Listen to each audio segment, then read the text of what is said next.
احادیث میں معلوم ہوتا ہے کہ اس کو لیلۃ الجائزہ کہتے ہیں، جیسے کہ مہینہ بھر ایک مزدور مزدوری کرتا ہے جی، اور آخر میں جا کے اس کو اجرت ملتی ہے، اس کی پرفارمنس ایویلویٹ ہوتی ہے، چھٹیاں کتنی کی، شارٹ لیو کتنی تھی، کام کتنا کیا، پروڈکشن کتنی کی، تو اس کے آخر میں جا کے حساب ہوتا ہے۔ اسی طرح یہ جو یکم شوال کی رات ہے،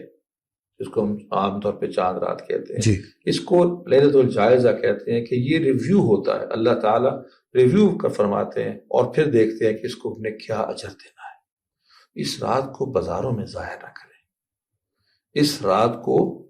یہاں وہاں فضول کاموں میں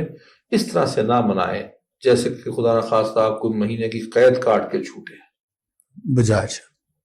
وہ جو قید کاٹ کے چھوٹا ہے اس کا تو شاید بنانا بنتا ہے خوشیاں، جی، ہم لوگ بھی خوش ہوتے ہیں، عید کا دن خوشی کا دن ہوتا ہے، لیکن اس میں بھی عبادت کچھ نہ کچھ شکرانے کی عبادت ضرور کیجیے۔ جب آپ کا ریویو ہو رہا ہے پورے مہینے کا تو آپ خدا نخواستہ ان کاموں میں تو نہیں پڑ گئے جو پورا مہینہ آپ جن سے بچے رہے تھے،